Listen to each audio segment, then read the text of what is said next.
Para quem invade e volta, né? Quem nunca vai, quem nunca toma teu rumo é o MST.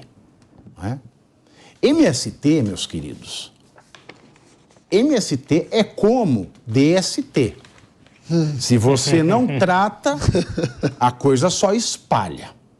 E após a instalação da CPI do MST, o relator da comissão, o deputado federal pelo PL de São Paulo, Ricardo Salles, disse que as investigações não devem se limitar apenas ao movimento. Para Salles, nada nos impede a análise de exemplos que são análogos ao MST. A fala do ex-ministro do Meio Ambiente de Bolsonaro foi dada em entrevista à Folha de São Paulo. E ele falou com a gente aqui nos Pingos nos Is, ao vivo ontem também. Né? Então, esta CPI ela vai investigar também as invasões urbanas, né? Que são as invasões do movimento dos trabalhadores. Quantas aspas são necessárias para trabalhadores? Todas, continuam até as 4. Dos trabalhadores sem teto. Aliás, eu gostei da resposta lá que o líder do MST, ele falou no dia, por que no governo Bolsonaro teve tão pouca invasão? Ele falou, por causa da pandemia. Então, assim, o sem teto na pandemia ficou em casa. Então, vamos lá. O MTST, que é uma versão urbana do MST, que tem Guilherme Boulos, que também é deputado aqui por São Paulo, pelo PSOL, como principal líder. Né? E Boulos, que aí, né, a gente está, né, nesta... É uma pré-campanha a Prefeitura de São Paulo. Sim. Para o momento, os dois serão candidatos. Essa é uma briga boa. Em resposta à fala de Salles, sabe o que o Guilherme Boulos disse, Rodolfo? O quê? Ele disse que o deputado do PL, abro aspas, busca uso eleitoreiro de CPI do MST para viabilizar candidatura em 2024. O Salles e o Boulos são os principais nomes na disputa para a Prefeitura de São Paulo no pleito municipal do ano que vem, meus queridos. Né? E a análise que é feita, né, sobre essa CPI é a análise que é uma CPI que ela tem mais potencial para atingir o Lula do que a do 8 de janeiro. Com certeza. Bom, por favor, senhores, o que acha, professor Pauloni, que vai acontecer com esta CPI? Primeiro que a gente está com 3 grandes CPIs, né, em vigor, né? Tem das apostas, tem do 8 de janeiro... As apostas do futebol. Isso, do futebol, né? E do... Eu paquei uma CPI dessa aí. Então, e aí que está a questão que eu queria chegar, né? E do MST, né? É para dar palco para os políticos. Dificilmente vai sair alguma grande decisão que condene o Lula ou que criminalize definitivamente o MST ou que leve a consequências ainda piores para o Bolsonaro, né? Do 8 de janeiro, né? Mas a gente não pode esquecer que ano que vem tem eleição e tem CPI para todo mundo, né? Participar, né? Para ter visibilidade para a sociedade. Os bolsonaristas com o MST, os lulistas com o 8 de janeiro, e aqueles que estão menos na mídia tem a CPI das apostas de futebol. Então, me parece que houve uma grande articulação no Congresso para agradar gregos e troianos. E posso ter certeza que quase nada vai sair dali, assim como aconteceu com a CPI da Covid, né? Que até agora está travada, né, na PGR, aliás, se bobear foi até arquivada, né? Vira um circo e segue o jogo. Vira um circo, a gente sabe onde começa, não sabe onde termina e geralmente não dá em lugar nenhum. Né? Rodolfão, se cercar é hospício, se cobrir é circo? É mais ou menos isso. Eu ponho fé nessa CPI do MST. A do futebol... eu juro que eu ponho fé. Com a razão se ou não, se não caçarem o Salles, eu ponho fé. Eu tenho certeza que vai dar certo. Porque assim, as pessoas têm medo nesse processo. Eu venho apresentar os programas todos os dias. A minha mãe todo dia fala para eu tomar cuidado. Todo mundo que eu converso pergunta, mas você não tem medo? Uhum. Tenho respondido a mesma pergunta. Eu falei, gente, eu já tomei uma garrafada aqui na rua, né? Por causa disso. Já. Logo você. Logo uma garrafada? Uma mulher ainda. Uma garrafinha de água tacou na minha cabeça. Sério? Na frente do bar da Dirce. Olha que legal. Mas eu acho que a CPI... Conta tudo pra sua mãe, Rodolfo. Eu acho que a CPI do futebol vai acabar dando alguma coisa, porque são empresas privadas, não tem muito a ver com o âmbito político. E quando não tem muito a ver com o âmbito político, as coisas funcionam. MST e 8 de janeiro, pode ser que não dê em nada. Eu vou na sua aqui também. Acho que MST vai. Eu acho que eu vou na sua por causa de um grande nome, que é o Ricardo Salles. Tá aí essa prefeitura de São Paulo aí, que vai ser pleiteada no ano que vem, vai ser muito legal, porque o Ricardo Salles é totalmente contra o raciocínio e o pensamento do MST, e o Boulos é especialista em invasão. Vai ser sensacional essa briga entre os dois. Eu acho o seguinte... Não, e tem a Glaze. A Glaze tá nessa... A Glaze tá nessa tem CPI. todas, né? Tá. Imita, Grace, pelo amor de por Deus. favor. Imita, que é perfeito. Não. É uma criança só. Não vai fazer isso. Não vou fazer, Não porque pode. hoje não tem ela na pauta. Puta, então que pena. Pra quê? Aí Mas fica gratuito. Antes Não, eu tô, tá pelo certo. menos lendo algo... Mas ela falou Antes alguma coisa. eu tô lendo algo que ela disse. Não, mas agora não. Agora, o professor Marcelo Suano, eu acho que essa CPI dá certo com o Salles dentro. Mas ela desanda se o Ricardo Salles. Olha, eu vou dizer o seguinte. Primeiro, é evidente que eu tenho uma grande admiração pela capacidade intelectual e o potencial de liderança do Ricardo Salles. Acho que ele é uma das nossas lideranças do futuro, porque ele foi ministro, foi secretário, mas ali ele tentou fazer apenas o seu quadro técnico, menos como liderança política. Agora ele está se posicionando como um líder político. Qual é a vantagem que tem do Salles ali nessa CPI? A função, eu concordo com o Paulo, a CPI ela acaba sendo elemento para divulgação e marketing pessoal. Mas nesse caso aqui em específico, além do marketing pessoal, o Salles tem que mostrar toda a sua competência para desvendar a verdade sobre determinados elementos. Porque é aí que está vinculada a credibilidade do Salles. O Salles, ele tem credibilidade pela capacidade que ele demonstra de apresentar projetos e mostrar a realidade do que está ocorrendo. Por isso, independentemente do resultado da CPI, aí é que está a grandeza da existência dela. Ela traz pontos que podem ser desdobrados no futuro. Por exemplo, a CPI da Covid. Você sabia que não ia dar em nada. Aquilo era um circo. Porque o único problema da CPI da Covid era fazer o rastreamento do dinheiro para chegar em quem roubou. E todo mundo queria punir o Bolsonaro por genocídio e curandeirismo. Quando não conseguiram identificar o genocídio, processaram ele por curandeirismo. Ou seja, aquilo era uma palhaçada, mas produziu resultados. A Simone Tebet não seria ministra, porque a Simone Tebet sabia que ela estava desgastada no Mato Grosso do Sul. Ela não ia ser eleita nem para síndica. Com o MDB também, né? Exatamente. Ela não tinha... Mas ela acabou alavancando para alguma coisa.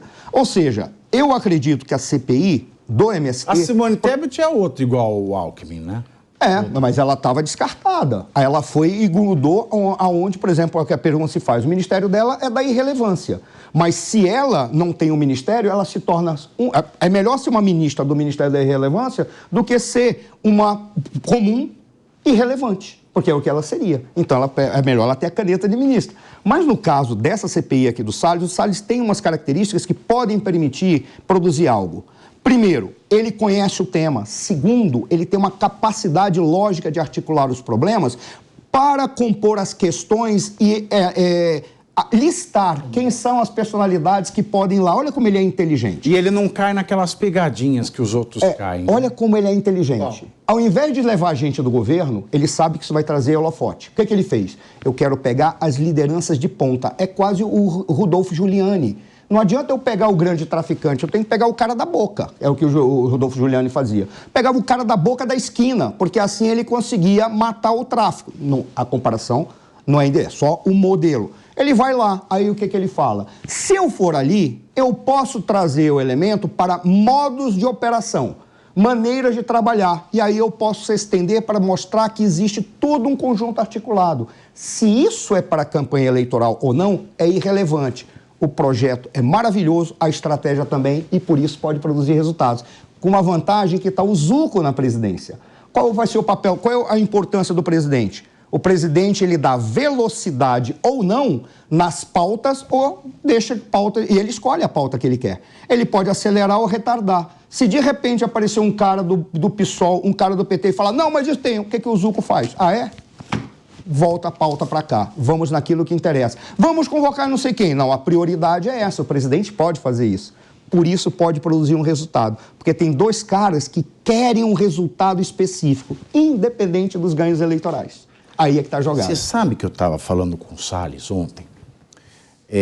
Porque todos os caminhos aqui parecem que levam a Lula, por conta do Stedley em primeiro lugar. Bom, pode ser que não leve também, mas pode ser que leve. Um desses caminhos levando a ele, a CPI, ela tem a prerrogativa de pedir a quebra de sigilo. Ela vai pedindo quebra de sigilo. Chegou no Lula. Se pedir uma quebra de sigilo contra o Lula, sabe qual é o temor? Qual? Do STF melar a CPI. Você acha que isso pode acontecer, Bruno? A gente não tem nada pra duvidar. E se o STF melar a CPI, você acha que Arthur Lira vai abaixar a cabeça? Eu achei interessante e confesso que eu gostei do que o Arthur Lira fez essa semana quando ele se posicionou contra a decisão ali do STF, né, do Deltan. Nós vamos falar isso na sequência, porque isso é uma medida inócua e eu vou explicar na sequência por quê. Né? Foi uma Exato. Então, é aí que eu vou fazer. É aí que eu vou falar, porque a gente ficar nas mãos e comemorar uma decisão do Lira que está dando essa ensaboada a todos os momentos, nós estamos sozinhos no campo, na verdade, né? Estamos jogando sozinhos. Acho que duvidar de alguma coisa que o STF faz, de novo, voltaria no que a gente conversou anteriormente. Seria uma infantilidade muito grande da nossa parte, uma ingenuidade muito grande da nossa parte, achar que eles vão jogar by the book, pela regra. Exatamente. Você falou muito claro, quarta-feira no Pânico, que eu estava discutando, que ser advogado hoje no Brasil, e eu ouvi isso, por exemplo, de pessoas da minha família, que perderam aquela paixão por ser advogado, porque não adianta mais você ter um brilhantismo ou não. Dependendo na mão de quem cai, de qual juiz caia, acabou. Não muda nada o teu brilhantismo ou a tua defesa técnica de uma situação. Oratório. Isso você joga uma profissão no lixo. Então, quando você me pergunta se eu duvido de uma decisão do STF, quem sou eu para duvidar qualquer coisa que possa acontecer, jogando pelas regras ou fora das regras? Isso porque isso aqui é um Estado laico, hein? Não há regras. A gente pode duvidar da Santíssima Trindade, mas não de uma decisão judicial que sequer tem a força do trânsito em julgado por decisão do próprio STF. Olha que coisa louca. São dois argumentos de virou fé? esse país. São dois argumentos de fé, Pavinato? Mas eu acho que o ponto central é o que você falou lá. Não há regras. Quando não há regras, e essa única regra é decidida por eles, o que esperarmos? Não sei, qualquer coisa. Exatamente. E esse não sei incomoda muito. Agora, o Dallagnol. O Dallagnol teve o mandato cassado. Aí tem toda aquela crítica que se faz só para situar o pessoal. Foi cassado por quê? Porque ele se exonerou. Aí o CNMP deu a certidão. Pá! Né? Certidão. Certidão vale.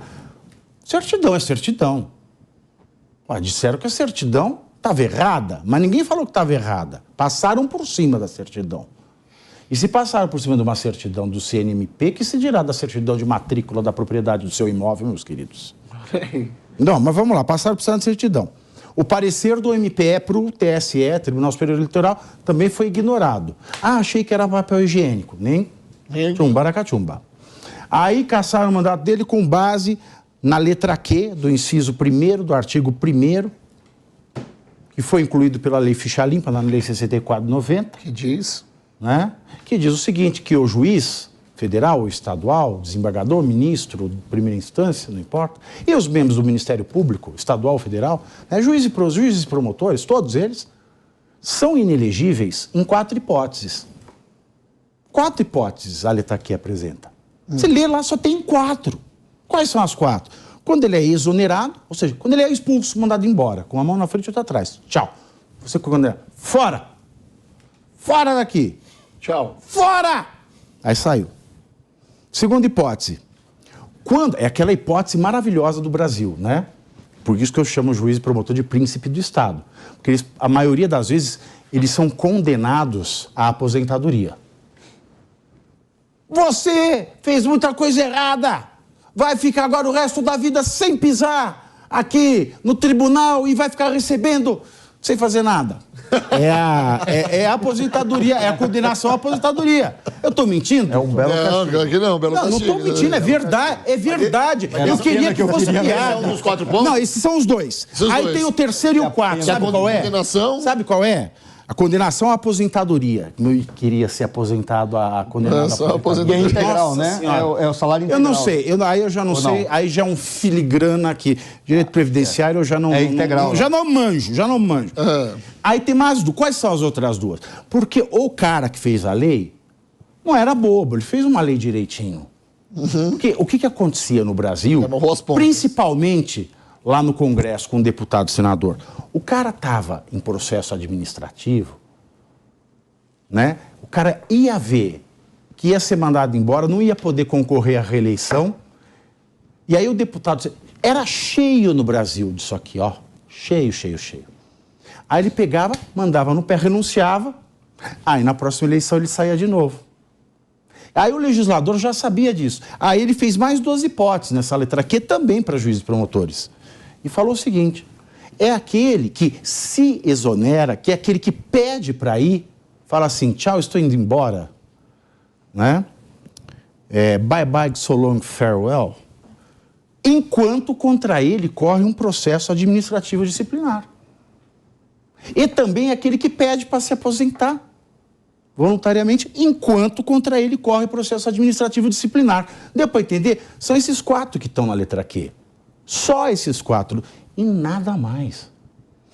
O que o TSE fez por unanimidade? Criou mais 2 categorias. Ele inovou, e não pode. Você não pode condenar alguém com base numa previsão legal que não existe. O princípio básico da democracia. O que ele falou? O Dallagnol, ele tinha 15 procedimentos contra ele. Sindicâncias e reclamações disciplinares. Dallagnol, sabendo que essas sindicâncias e reclamações, juro por Deus, isso está no acórdão, eu li palavra por palavra, poderiam vir a se tornar processos administrativos que poderiam vir a exonerá-lo ou aposentá-lo como condenação. Ele fraudou o espírito da lei e saiu antes que existisse o processo administrativo disciplinar. Pediu para sair. Só que é permitido a ele sair enquanto não há processo administrativo disciplinar. Aí as pessoas dizem, não, é a mesma coisa, não tem diferenciação na lei. Não vem não, Jamelão, tem sim. Não vem não. Eu tenho esse castigo que eu não esqueço das coisas. Tem a Lei 8.112 de 1990, que no artigo 172, ela fala que o servidor federal, você não pode conceder nem aposentadoria, nem aceitar pedido de exoneração na vigência do processo administrativo disciplinar.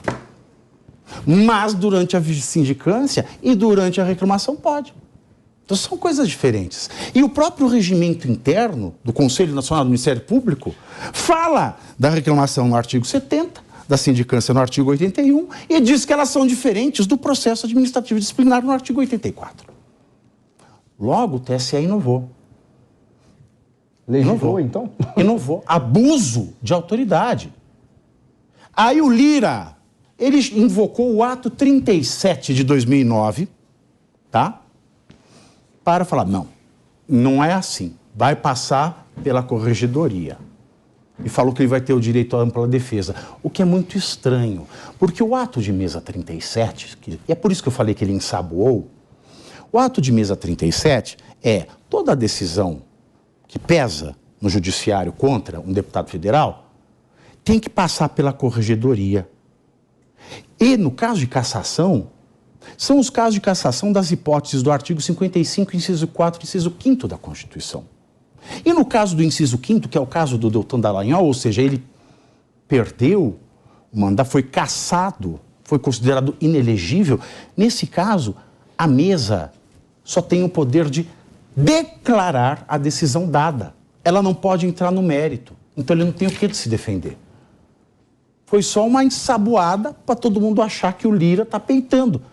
Mas não pode, porque o ato de 37, não. O ato de mesa 37 de 2009 da Câmara dos Deputados não pode fazer nada. Então, e ele já sabia disso. Não tem nenhuma maneira de reverter isso.